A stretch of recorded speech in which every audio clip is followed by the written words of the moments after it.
এমি নেই দলে, তবুও গোলবার নিয়ে মধুর সমস্যাতে আর্জেন্টিনা। এমির পরিবর্তে বিশ্ব চ্যাম্পিয়নদের একাদশে থাকার দাবিদার কমপক্ষে 3 জন বাজ পাখি।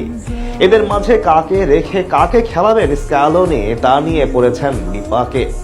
অ্যাঙ্গোলোর বিপক্ষে ম্যাচে আর্জেন্টিনা দলে গোলবারে থাকছেন কে, তা নিয়ে জানবো রিপোর্টে। আগামী ম্যাচে দলে নেই গোলবারের পরীক্ষিত সৈনিক এমিলিয়ানো মার্টিনেজ। তাকে দলের বাইরে রাখার সিদ্ধান্ত ইতিমধ্যেই জানিয়ে দিয়েছেন স্ক্যালোনি। তবুও গোলবার নিয়ে মধুর সমস্যায় আর্জেন্টাইন ভদ্রলোক। কাকে রেখে কাকে খেলাবেন একাদশে, তা নিয়ে যেন বিপাকে আর্জেন্টাইন হেডমাস্টার। এক গোলবারের জন্য যে দাবি করে রেখেছেন ইউরোপ মাতিয়ে দেওয়া 3 জন বাজ পাখি। সেই 3 বাজ পাখি কারা, যাদের মাঝে থেকে আগামী ম্যাচে স্ক্যালোনিকে বেছে নিতে হবে একজনকে? সেটা পরিষ্কার করার আগে পরিষ্কার করা উচিত এমিলিয়ানো মার্টিনেজ আসলে কি কারণে দলের বাইরে। এমিকে কি বাদ দেওয়া হয়েছে, নাকি পিছনে লুকিয়ে আছে অন্য কোনো ঘটনা?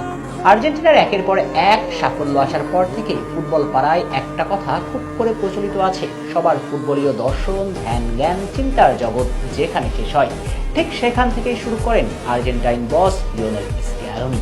অন্যরা যখন ভাবেন বর্তমান নিয়ে, স্ক্যালোনি তখন ভেবে রাখেন 10 বছর সামনের পথ।